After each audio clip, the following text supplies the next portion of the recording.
Hello students, एक बार फिर से हम लोग कंटिन्यू करते हैं अपने फिजिकल केमिस्ट्री के चैप्टर को। तो फर्स्ट ऑफ ऑल, जो लोग इस चैनल पे नए हों वो लोग पुराने वीडियोस को जरूर देखोगे और कोशिश किया करो, अगर बेनिफिट चाहते हो, मन लगाकर आधा घंटा 50 मिनट 1 घंटा आपको पढ़ना है। जैसे आप बैच में पढ़ते हैं लगातार वीडियो को देखा करो। ये नहीं कि 5 मिनट देखे फिर बाद में देख लेंगे तो बेनिफिट नहीं होगा। और फर्स्ट ऑफ ऑल चैनल को सब्सक्राइब कर देना और सब लोग लाइक करना। पढ़ोगे तो अपने आप पता चल जाएगा, बहुत बेहतर है। तो पिछली क्लास में आपको सॉलिड के बारे में पढ़ाए थे, सॉलिड स्टेट के बारे में, उसकी प्रॉपर्टीज के बारे में। शॉर्ट में रिवाइज कर देते हैं क्योंकि आज काफी इंपॉर्टेंट पढ़ाना है। देख लो, मैंने सॉलिड के बारे में पढ़ाया था। ये मार्कर सॉलिड है। अगर सॉलिड है तो इसका क्या प्रॉपर्टीज होगा, सॉलिड स्टेट क्या होगा। तो बहुत सीधी सी बात है, आकार होगा, आयतन होगा, इसके अवयवी कणों, जब जब अवयवी कण बोलूं, जो लोग नए हो ध्यान देना, इसके अवयवी कण अणु, परमाणु और आयन, एटम, मॉलिक्यूल और आयन के बीच लगने वाला इंटरमॉलिक्यूलर अट्रैक्शन फोर्स ज्यादा होगा तो इंटरमॉलिक्यूलर दूरी कम होगी, तो इसे हम सॉलिड कहते हैं। सॉलिड रिजिड होता है, कठोर होता है, तो इसका मेल्टिंग पॉइंट ज्यादा होगा, इसका बॉइलिंग पॉइंट ज्यादा होगा। सॉलिड में विसरण का गुण नहीं होता है या नगण्य होता है, अर्थात सॉलिड गैस की तरह फ्लो नहीं करता। सॉलिड असंपीड्य होते हैं। तो इन सभी गुणों को आप महसूस कर सकते हो किसी भी सॉलिड को देखकर। आज की क्लास में मैं डिस्कस करूंगा क्लासिफिकेशन ऑफ सॉलिड, ठोस का वर्गीकरण। तो ध्यान दीजिएगा और समझिएगा। क्लासिफिकेशन ऑफ सॉलिड यानी ठोस का वर्गीकरण। अब क्वेश्चन अराइज होता है कि हम वर्गीकरण तो करने जा रहे हैं,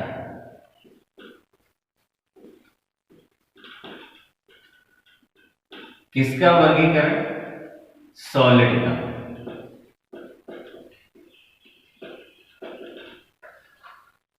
पर क्योंकि हम लोग को समझना है तो समझते हैं कि अगर हम सॉलिड का वर्गीकरण कर रहे हैं,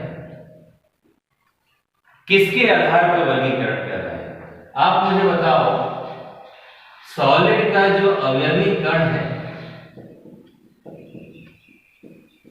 कंस्टिट्यूएंट पार्टिकल यानी अवयवी कण, कौन कौन से होते हैं? या तो परमाणु होगा, या तो अणु होगा, या आयन होगा, यही ना होगा। तो किस आधार पे सॉलिड का वर्गीकरण किया जाता है? तो हम आपको बता दें, किसी सॉलिड पदार्थ का वर्गीकरण उसमें उपस्थित अवयवी कणों की संरचनात्मक व्यवस्था, स्ट्रक्चरल अरेंजमेंट और उसकी प्रॉपर्टीज के आधार पर इसका वर्गीकरण किया जाता है। उसके आधार पर सामान्यतः 2 प्रकार से कर देते हैं। पहला, क्रिस्टलाइन सॉलिड यानी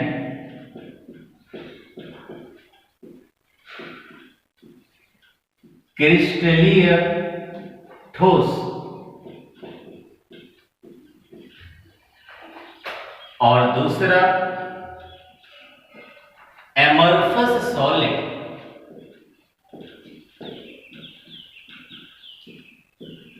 एमorphous सॉलिड इसे कहते हैं अक्रिस्टलीय ठोस। तो आगे बढ़ने से पहले हमें पता चल गया कि दो प्रकार से यार वर्गीकरण कर दिए, क्रिस्टलीय और अक्रिस्टलीय। यानी वर्गीकरण किसके आधार पर किए? अवयवी कणों की संरचनात्मक व्यवस्था के आधार पर। और अगर संरचनात्मक व्यवस्था के आधार पर किए और दो प्रकार का हो रहा है तो निश्चित रूप से इन दोनों में भी कहीं ना कहीं अवयवी कणों का ही अध्ययन करना है। तो देखते हैं क्रिस्टलाइन सॉलिड क्या होता है।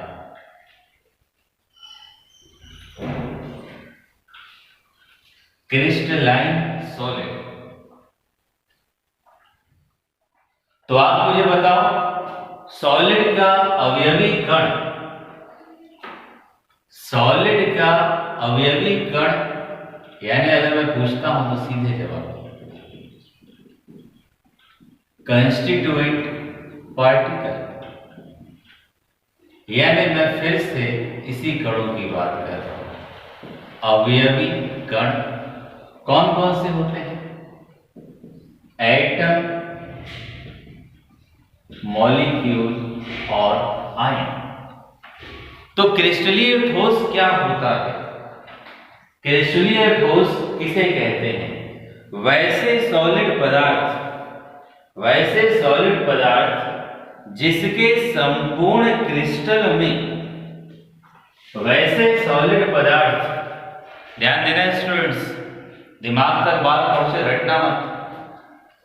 वैसे सॉलिड पदार्थ जिसके संपूर्ण क्रिस्टल में अवयवी कण, अणु, परमाणु और आयन एक निश्चित क्रम में यानी एक निश्चित ऑर्डर में व्यवस्थित होते हैं और यह दीर्घपरासी होते हैं, जिस कारण एक निश्चित ज्यामितीय मिलता है। इस तरह के सॉलिड को बोला जाता है क्रिस्टलीय सॉलिड। अगेन वैसे सॉलिड पदार्थ, समझने पे जोर देना, वैसे सॉलिड पदार्थ जिसके अवयवी कण, अणु, परमाणु या आयन संपूर्ण क्रिस्टल में, संपूर्ण सॉलिड में एक नियमित क्रम में व्यवस्थित होते हैं। नियमित क्रम, रेगुलर पैटर्न में व्यवस्थित होते हैं, जिस कारण एक निश्चित ज्यामितीय, एक निश्चित संरचना का निर्माण होता है, उसे बोला जाता है क्रिस्टलीय सॉलिड। इंग्लिश में देख लो, अक्सर स्टूडेंट पूछते हैं सर इंग्लिश से डर लगता है, हिंदी मीडियम वाले कभी बैच का नाम सुनेंगे इंग्लिश मीडियम तो घबरा जाएंगे। इंग्लिश मीडियम है, बहुत विशेष बात है स्टूडेंट्स। इंग्लिश और हिंदी मीडियम में कोई फर्क होता ही नहीं है। एक बात आप याद रखना, language is not barrier in the path of knowledge. यानी ज्ञान के रास्ते में कभी भाषा अवरोध उत्पन्न नहीं करती। इसीलिए हिंदी इंग्लिश मीडियम सब आप समझ सकते हैं। इंग्लिश में अगर डेफिनेशन दें, such solid substances in which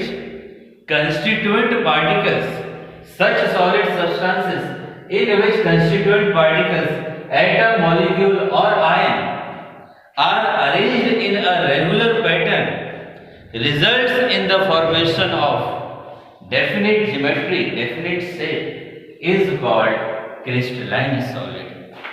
अब बात करते हैं इनके प्रॉपर्टीज का। Properties of crystalline solid. Properties का मतलब जानते हैं सब हिंदी मीडियम में। मैं गुण का बात कर रहा हूं, गुणों का। किसका? क्रिस्टलीय ठोस का। आइए देखते हैं। ज्यादा प्रसन्नता हो आप लोग खुद जवाब दे दो। यार सोचोगे अभी कुछ पढ़ाए नहीं, जवाब मांगने दे। अगर समझे हो तो जवाब दे सकते हो। पहला गुण यही से निकलता है। क्रिस्टलीय ठोस में, समझ लो, क्रिस्टलीय ठोस में अवयवी कण यानी कंस्टिट्यूएंट पार्टिकल, कंस्टिट्यूएंट पार्टिकल कैसे होते हैं? डेफिनिट, निश्चित, रेगुलर, नियमित क्रम में,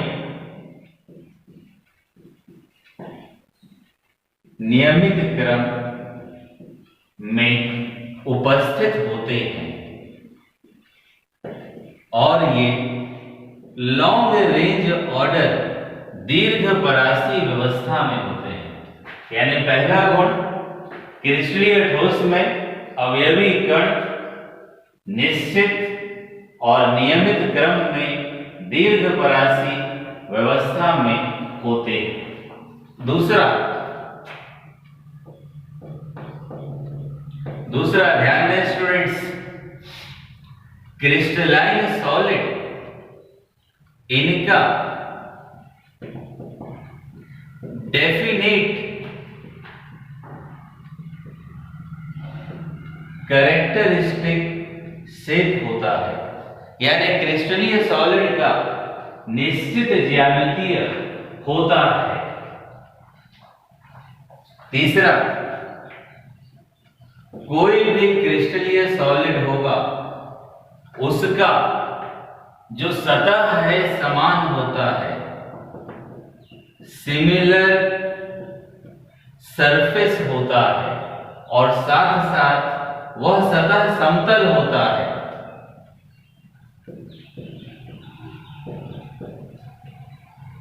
यानी क्रिस्टलीय ठोस समतलीय होते हैं।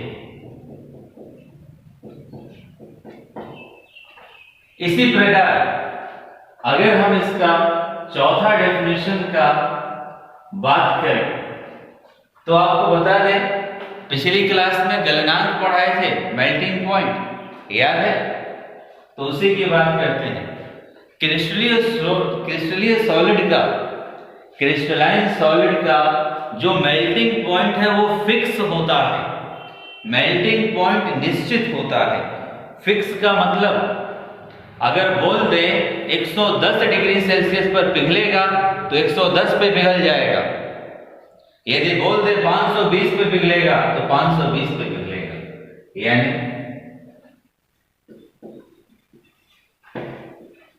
इनका गलनांक निश्चित और सुस्पष्ट होता है।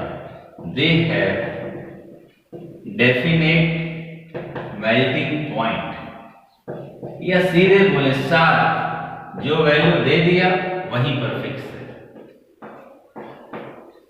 पांचवा, गलन की ऊष्मा या द्रवण की ऊष्मा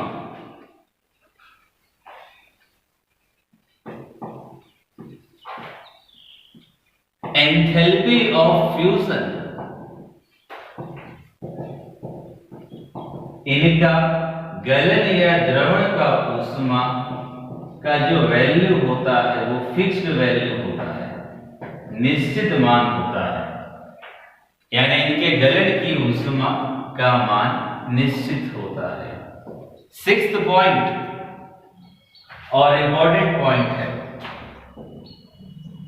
ये विषमदैशिक प्रकृति के होते हैं, एनिसोट्रॉपिक। यानी ध्यान देना, विषम दैसिक, यानी इनका प्रकृति कैसा होता है? विषम दैसिक। अब सोचोगे सर पहली बार विषम दैसिक सुने हैं, क्या मतलब होता है? लीजिए अभी बता देते हैं। विषम दैसिक जब किसी पदार्थ के भौतिक गुण भिन्न भिन्न दिशाओं में भिन्न भिन्न होते हैं तो उसे विषम दैसिक बोला जाता है, एनिसोट्रॉपिक बोला जाता है और इसे विषम दैसिकता बोला जाता है। यानी इंग्लिश में इट मीन्स दैट, इसका अर्थ होता है फिजिकल प्रॉपर्टीज, यानी भौतिक गुण in different direction are different. ये पॉइंट इंपॉर्टेंट था विषम दैसिक वाला। और देखते हैं सातवां अंतर क्या हो सकता है। जब क्रिस्टलीय सॉलिड को हम किसी तेज धार वाले हथियार से या औजार से काटते हैं तो वो एकदम समतल, चिकना और नियमित क्रम में कटता है। कोई बोले सर कैसे मान ले, तो यार जवाब तुम्हारे सामने है। जब इस सॉलिड का अवयवी कण क्रिस्टलाइन का नियमित क्रम में सजा हुआ है तो काटेगा तो वो भी तो नियमित कटेगा ना। यही कारण है कि इनको काटने पर ये चिकने कटते हैं, यानी दे अंडरगो क्लीवेज। इनको काटने पे सामान्य सतहें या चिकनाहट के साथ आसानी से ये कट जाते हैं। और अगर इसी प्रकार आपसे बोले क्रिस्टलीय सॉलिड को वास्तविक ठोस कहते हैं, इसे ट्रू सॉलिड कहते हैं। और आपसे बोला जाए आप बताओ एग्जाम्पल इसका, NaCl हो गया, NaCl हो गया, KCl हो गया, इसी प्रकार ZnS हो गया। ये किसका एग्जाम्पल हो जाएगा? क्रिस्टलाइन सॉलिड का। तो एक बार मैं रिपीट कर देता हूं, दिमाग में रहे, बहुत आसान है यार, समझ लो। वैसे सॉलिड पदार्थ जिसके अवयवी कण, अणु, परमाणु या आयन या नियमित क्रम में व्यवस्थित होते हैं, निश्चित ज्यामितीय का निर्माण करते हैं, उसे क्रिस्टलीय ठोस कहते हैं। उसके विशेषता की बात करें तो अगर हम इसका पहला विशेषता बोले क्रिस्टलीय सॉलिड का, बोर्ड पे लिखे भी हैं, इंग्लिश में लिखे हैं, हिंदी में बोल दे रहे हैं, समझ लें। इनके अवयवी कण साइड में हो गए हैं कि इंग्लिश मीडियम वाले देख लें। पहला विशेषता, इनके अवयवी कण नियमित क्रम में व्यवस्थित होते हैं, यह दीर्घपरासीय व्यवस्था में होते हैं। दूसरा, इनकी नियत आकृति होती है। तीसरा, इनका गलनांक स्पष्ट होता है। इसी प्रकार इनकी पृष्ठ सतह एक समान तथा पूर्ण समतल होती है। पांचवा, इनके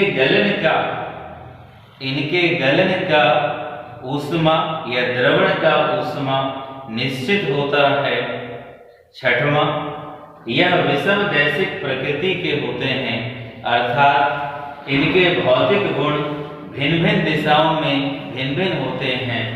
इसी प्रकार सातवां, इन्हें काटने पर इन्हें तेज धार वाले हथियार से या औजार से काटने पर दो टुकड़ों में विभक्त हो जाते हैं और प्राप्त सतह चिकनी होती है। इन्हें वास्तविक ठोस कहते हैं, जैसे NaCl, LiCl, ZnS इत्यादि। ये स्टूडेंट्स हमारा हो गया क्रिस्टलाइन सॉलिड। अब बात करते हैं अक्रिस्टलीय ठोस का, यानी दूसरे नंबर पे amorphous solid. Amorphous solid Hindi में अक्रिस्टलीय ठोस। सब तो यहां पे चलिए रिपीट कर देते हैं।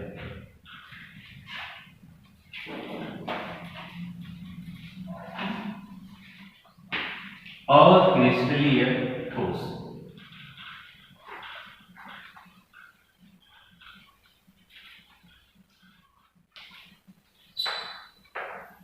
सेम उसी प्रकार से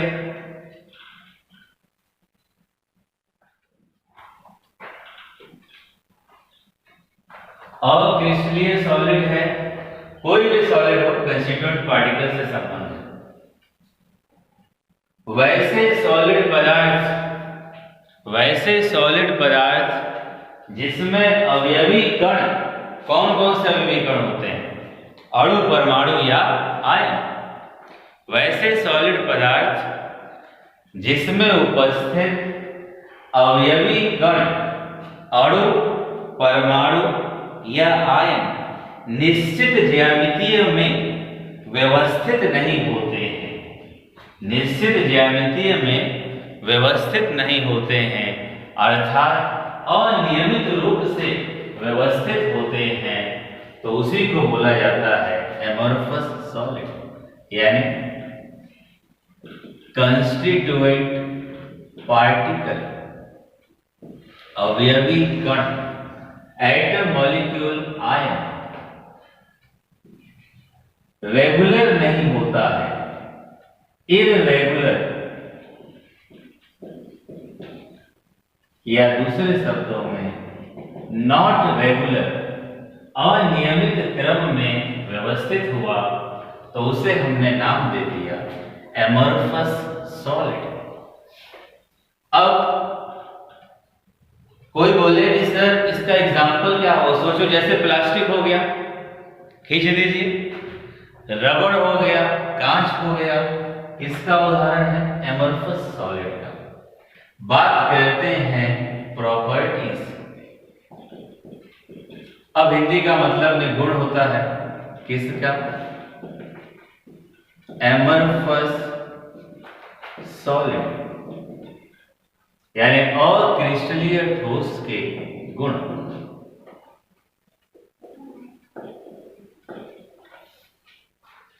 देखो एयर बैच में एक अपना ही अलग माहौल होता है। इस प्लेटफॉर्म पे I am trying to give my level best to you all. मैं अपना बेस्ट देने का प्रयास कर रहा हूं। अब ये तुम्हारा जिम्मेवारी है, तुम इसे एक्सेप्ट करो, हायर से हायर लेवल तक पहुंचो। तो प्रॉपर्टी समझो। पहला प्रॉपर्टी आप वही बता सकते हो कि जो इसमें अवयवी कण है, कंस्टिट्यूएंट पार्टिकल्स, यानी अवयवी कण, कंस्टिट्यूएंट पार्टिकल कौन कौन से? Atom, molecule, ion. क्या नियमित क्रम में होंगे? नियमित क्रम में नहीं होते, नॉट रेगुलर पैटर्न। और साथ साथ इनका रेंज लघु परासीय, शॉर्ट रेंज ऑर्डर। लघु परासीय व्यवस्था में ही होते हैं। यानी कुछ देर तक, कुछ दूर तक नियमित हो भी गया तो फिर क्या हो जाएगा? अनियमित। दूसरा प्रॉपर्टी, अब आप खुद बताओ, जब अंदर ही अनियमित है तो शेप भी कैसा होगा? Irregular shape. इसी प्रकार यानी अनियमित आकृति होगा, इसका सतह भी नॉन यूनिफॉर्म होता है, यानी 100% यूनिफॉर्म नहीं होता, और नॉन प्लेनर होता है, यानी इसका सतह समतलीय नहीं होता, असमतलीय होता है। इसी प्रकार चौथे नंबर पे हम बात करें तो जवाब आप खुद दो। जब अवयवी कण या जब अवयवी कण अणु परमाणु आयन नियमित क्रम में नहीं है, तुम पहुंच गए कि हम तुझको चाकू से काटेंगे, क्या नियमित क्रम में कटेगा? कभी नहीं। यानी इसका जो विदलन का गुण होगा, इसको काटोगे तो जब दो खंड होगा वो बराबर नहीं होगा, वो अनियमित होता है। यानी काटने पर दे अंडरगो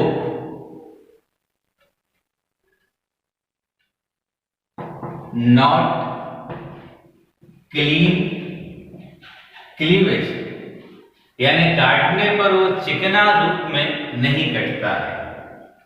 पांचवें नंबर पे क्या इसका मेल्टिंग पॉइंट फिक्स होगा? जब अवयवी कण ही फिक्स नहीं है, नियमित क्रम में नहीं है, तो इसका जो मेल्टिंग पॉइंट है वो फिक्स नहीं होता। They melt over certain range, यानी कुछ परास पर 110 से 120 पे पिघलना शुरू हो जाएगा, यानी निश्चित टेम्परेचर पर नहीं पिघलेगा, मेल्टिंग पॉइंट होगा पर कुछ रेंज में होगा। इसी प्रकार अगर 6th नंबर की बात करें, जब मेल्टिंग पॉइंट ही फिक्स नहीं है तो बताओ यार इसका गलन का ऊष्मा फिक्स होगा? सवाल ही नहीं उठता। यानी एंथैल्पी ऑफ फ्यूजन, यानी द्रवण या गलन की ऊष्मा नॉट हैव डेफिनेट वैल्यू, यानी निश्चित मान नहीं होगा। 7वां इंपॉर्टेंट पॉइंट, यह समदैशिक प्रकृति के होते हैं। कैसे होते हैं? आइसोट्रोपिक, समदैशिक प्रकृति के होते हैं। इसका मतलब क्या होगा? यार नाम में छुपा है। आइसो का मतलब समान, यहां भी सम, समानता, अर्थात भौतिक गुण भिन्न भिन्न दिशाओं में समान होगा या सभी दिशाओं में समान होगा। It means that physical properties same in different direction, यानी समदैशिक का मतलब भौतिक गुण भिन्न भिन्न दिशाओं में समान होंगे। इन्हें 8वां अतिशीतित द्रव, सुपर कूल्ड लिक्विड या स्यूडो सॉलिड, इन्हें अतिशीतित द्रव या असत्य सॉलिड कहते हैं। अतिस्थितित का मतलब समझ लो, जैसे तुम कांच को देखते होगे, कोई तुम्हारे घर में कांच का गिलास हो, देखना अगर बहुत पुराना कांच का गिलास हो जाएगा ना, ऊपर से पतला होता जाएगा, नीचे पेंदी पे मोटा हो जाएगा, यानी वो द्रव क्या है, धीरे धीरे धीरे नीचे फ्लो करता है। इसी प्रकार अगर मैं तुमसे पूछूं कि यार बता दो एग्जाम्पल कौन कौन सा होगा, अगर याद हो तो गिलास, रबड़, प्लास्टिक, यही ना उदाहरण होगा। बड़ा कठिन सब कहते हैं क्रिस्टलाइन सॉलिड, एमरफस सॉलिड, उसके गुण देख लो कितना आसान है। अगर एक बार रिपीट करें, वैसे सॉलिड पदार्थ जिसके अवयवी कण, अणु, परमाणु या आयन नियमित क्रम में व्यवस्थित नहीं होते हैं, अर्थात अनियमित होते हैं, एमरफस और क्रिस्टलीय सॉलिड कहलाते हैं। इनका विशेषता इंग्लिश बोर्ड पे लिखा हुआ है, मैं हिंदी में रिपीट कर दे रहा हूं, कष्ट ना हो किसी को। पहला, इंग्लिश मीडियम के बोर्ड पे ध्यान देंगे, हिंदी मीडियम वाले सुन लें। पहला विशेषता, इसके अवयवी कण निश्चित क्रम में लघु परासीय व्यवस्था में होते हैं। दूसरा, इनकी नियत ज्यामितीय नहीं होती है। तीसरा, इनके पृष्ठ सतह एक समान तथा समतल नहीं होते हैं। चौथा, इन्हें काटने पर या तेज धार वाले औजार से काटने पर अनियमित सतहों वाले दो टुकड़ों में कट जाते हैं। पांचवा, इनका गलनांक नियत एवं सुस्पष्ट नहीं होता है। छठवां, यह समदैशिक होते हैं। सातवां, इन्हें अतिशीतित द्रव, ध्यान दीजिएगा, इन्हें अतिशीतित द्रव या आभासीय ठोस या असत्य ठोस करते हैं। अब स्टूडेंट्स बात करते हैं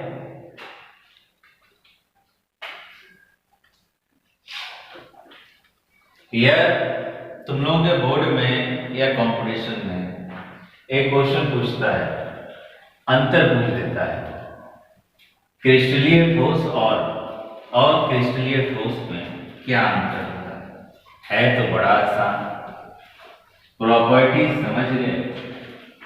बैच में होते तो खड़ा करके तुम ही लोगों से आंसर बुलवा देते, पर तुम बच गए, बैच में हो नहीं, और हमें पढ़ाना है लॉकडाउन में, भविष्य का तुम्हारे फिक्र है कि ज्यादा समय ना बर्बाद हो, तो हम खुद ही बोर्ड में डिस्कस कर देते हैं, पर साथ साथ आप जवाब दो। यहां पर हमने लिखा क्रिस्टलाइन सॉलिड, अब तो हिंदी नहीं मांगोगे, क्रिस्टलीय ठोस यहां लिख दिए, एमरफस सॉलिड। आइए समझते हैं, बहुत आसानी से तुम लोग खुद ही जवाब दे, जो पूछ लो बताओ। बोर्ड में तुम्हारे 2 नंबर का है, कितने भी नंबर का सवाल है, 5 नंबर का पूछे तो इतना डिफरेंस हो जाएगा कि तुम बता दो।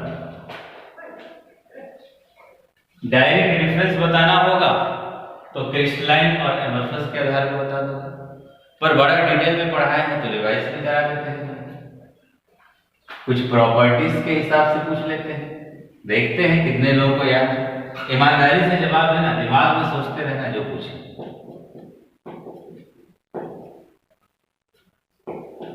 प्रॉपर्टीज यानी मैं गुणों की बात कर रहा हूं।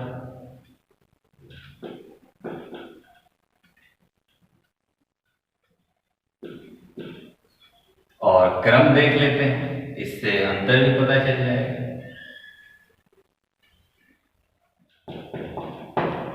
पहला नंबर जो पूछे उसका जवाब आए स्टूडेंट्स, मुझे बताओ आकृति से क्रिस्टलाइन सॉलिड का डेफिनेट शेप होता है, निश्चित आकृति। क्या अक्रिस्टलीय का डेफिनेट होता है? यार इसका डेफिनेट है तो इसका इनडेफिनेट होगा, या इररेगुलर शेप होता है। इसी प्रकार से दूसरा अंतर जो पूछे वो जवाब। अगर हम नेचर पूछे, प्रकृति, अभी बताया इसको वास्तविक सॉलिड कहते हैं, ट्रू सॉलिड, और इसको असत्य सॉलिड, स्यूडो, फिजिक्स में पढ़ता है छद्म बल, या स्यूडो सॉलिड, या अति शीतित द्रव, सुपर कोल्ड लिक्विड कहते हैं। तीसरे नंबर पे अवयवी कणों का क्रम। अवयवी कणों यानी कंस्टिट्यूएंट पार्टिकल की व्यवस्था के आधार पर, अवयवी कणों की व्यवस्था के आधार पर यहां पर लॉन्ग रेंज ऑर्डर यानी दीर्घ परासीय व्यवस्था पूरे सॉलिड में एक जैसे होंगे। यहां पर भाई एक जैसे नहीं होंगे। शॉर्ट रेंज ऑर्डर, लघु परासीय व्यवस्था। इसी प्रकार चौथा नंबर गलनांक की बात कर लें, मेल्टिंग पॉइंट। जवाब दो ना। मेल्टिंग पॉइंट इसका निश्चित है, फिक्स्ड मेल्टिंग पॉइंट, पर इसका मेल्टिंग पॉइंट फिक्स्ड नहीं है। कुछ रेंज होगा, 110 से 120, 140 से 190, 100, कुछ न कुछ रेंज होगा। पांचवा गलन का ऊष्मा, द्रवण का ऊष्मा, एंथैल्पी ऑफ फ्यूजन। गलन का ऊष्मा, एंथैल्पी ऑफ फ्यूजन, इसका निश्चित वैल्यू होगा, पर इसका निश्चित वैल्यू नहीं होगा, कुछ ना कुछ रेंज होगा। छठवां नंबर काट कर देख लो, विदलन यानी क्लीवेज। जब काटने जाओगे, बहुत सीधी सी बात है, ये साफ सुथरा कट जाएगा, पर ये साफ सुथरा कभी नहीं कटेगा। कोई बोले क्यों नहीं कटेगा? क्योंकि अवयवी कण खुद ही नियमित क्रम में नहीं है। सातवें नंबर पे दैशिकता, दिशा का गुण, ये एनिसोट्रोपिक होता है, यानी विषम दैशिक, और ये आपका आइसोट्रोपिक होता है। इसी प्रकार और किसी अंतर की बात करें, रिजिडिटी, दृढ़ता,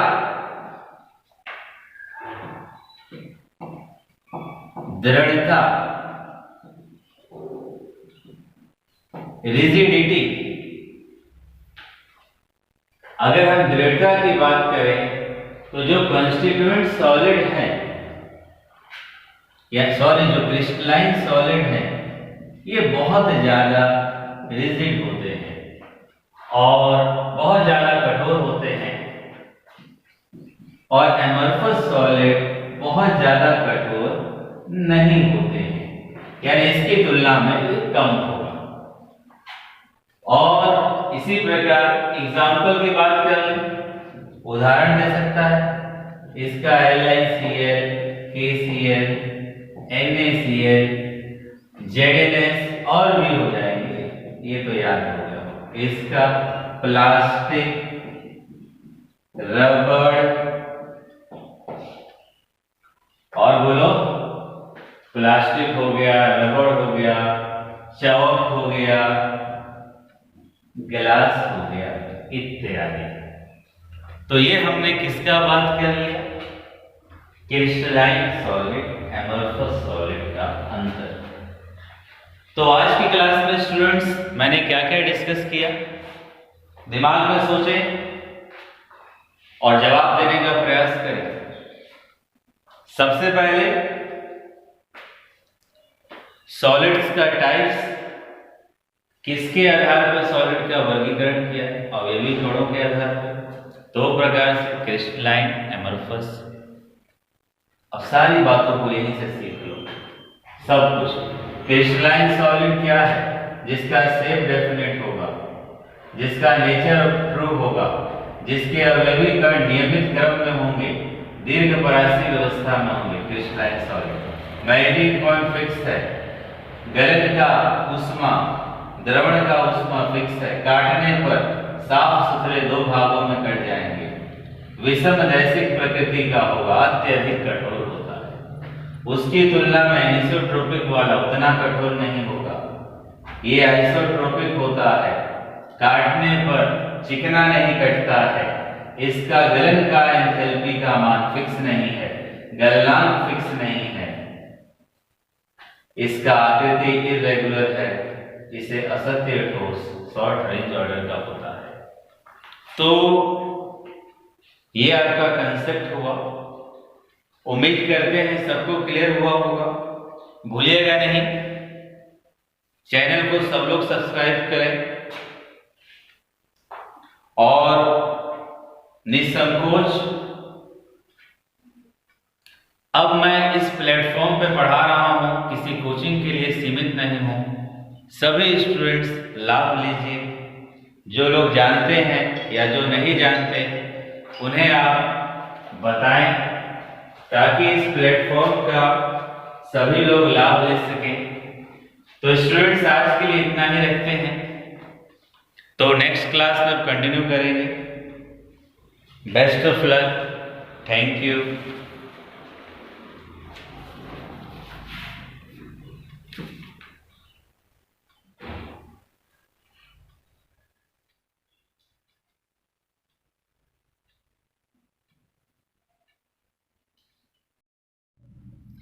स्टूडेंट्स जो पढ़ाए थे, आप लोग अपने नोट्स बनाने के लिए स्क्रीनशॉट ले सकते हो, उसे रिवाइज करा देते हैं। आज आपको पढ़ाए थे सॉलिड का वर्गीकरण, बताए थे अवयवी कणों के आधार पर किया जाता है। सॉलिड में अवयवी कणों की संरचनात्मक व्यवस्था एवं गुणों, स्ट्रक्चरल अरेंजमेंट एंड प्रॉपर्टीज के आधार पे निम्नलिखित प्रकार से करते हैं, क्रिस्टलाइन सॉलिड और एमोर्फस सॉलिड।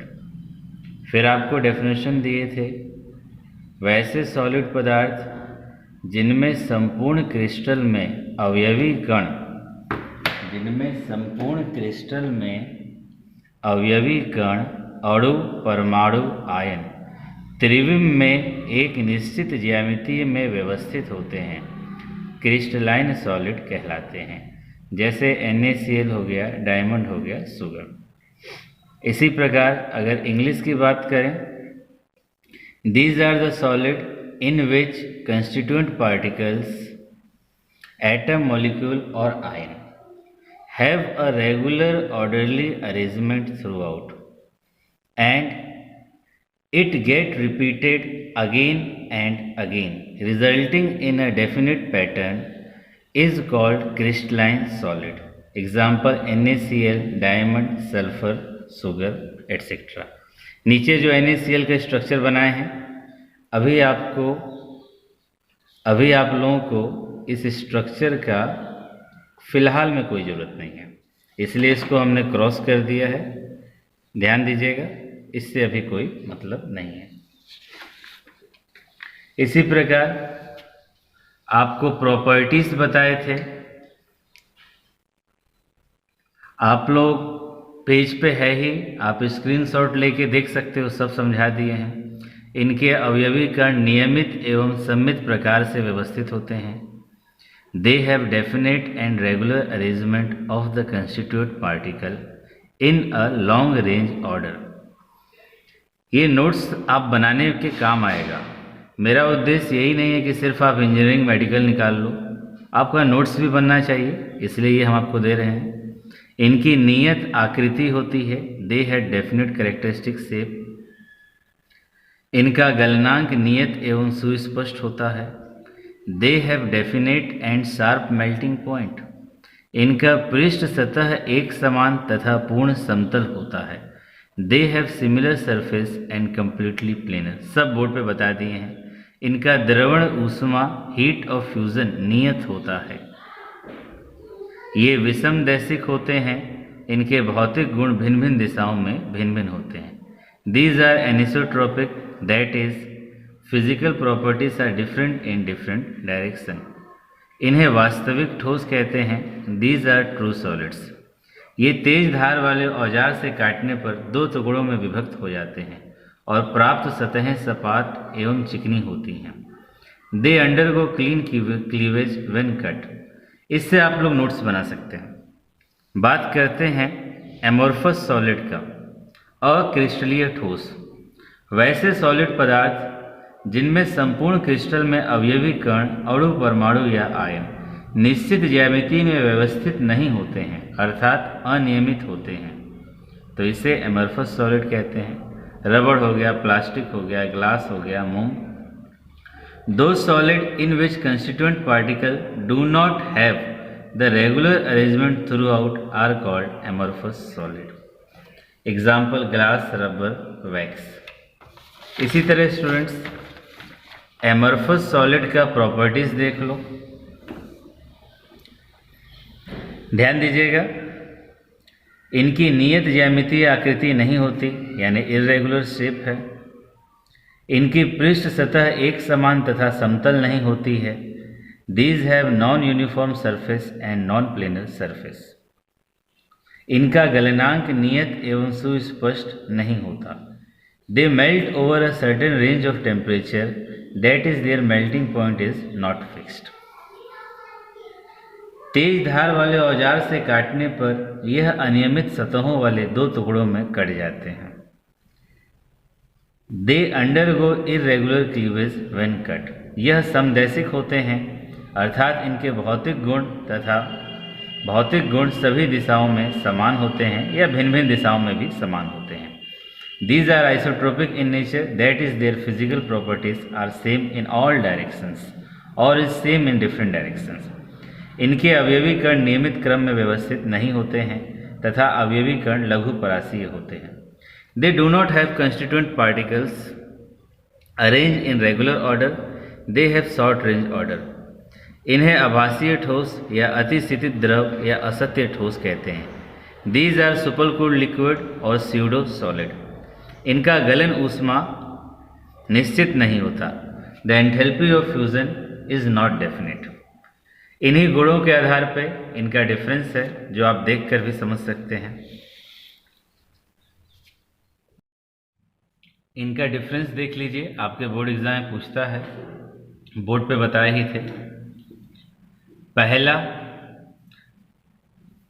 क्रिस्टलाइन का शेप डेफिनेट होगा, एमोर्फस का इरेगुलर शेप होगा। दूसरा, नेचर क्रिस्टलाइन ट्रू सॉलिड है, एमोर्फस वाले these are super cooled liquid और स्यूडो, यह अतिस्थितित द्रव या आभासीय ठोस होते हैं। अवयवी कणों के आधार पर क्रिस्टलाइन लॉन्ग रेंज ऑर्डर के होते हैं और एमोर्फस में these have short range order arrangement of particles. विदलन का गुण क्रिस्टलाइन काटने पर यह समतल सतह एवं समान आकृति वाले खंडों में विखंडित होते हैं। They undergo clean cleavage when cut. Amorphous यह नियत तथा समतल सतह युक्त खंडों में विखंडित नहीं होते हैं। They undergo irregular cleavage when cut. दृढ़ता के आधार पर क्रिस्टलाइन सॉलिड आर रिजिड, यह दृढ़ होते हैं। Amorphous solid are not rigid, यह दृढ़ नहीं होते हैं। यानी क्रिस्टलाइन की तुलना में कम रिजिड होते हैं। गलन की ऊष्मा, क्रिस्टलाइन में गलन की ऊष्मा निश्चित होती है। They have definite enthalpy of fusion value. Amorphous में इनकी गलन की ऊष्मा निश्चित नहीं होती है। They do not have definite enthalpy of fusion. Melting point, crystalline का निश्चित ताप पर पिघलते हैं, have sharp melting point. Amorphous का शार्प नहीं होता, रेंज होती है। दैशिकता, क्रिस्टलाइन वाले एनिसोट्रोपिक हैं, एमॉर्फस आइसोट्रोपिक हैं। क्रिस्टलाइन के example NaCl, LiCl, ZnS, amorphous का ग्लास, रबड़ एटसेट्रा। उम्मीद है इससे आप लोग नोट्स बना लेंगे, बोर्ड में बेहतर नंबर लाएंगे। Best of luck students. Video को शेयर करना, सब्सक्राइब करना, औरों को बताना ताकि नोटिफिकेशन तुम्हारे पास सबसे पहले पहुँचे, और एक मेरा प्रयास है जिससे आपका बेस्ट मार्क्स आए। Thank you.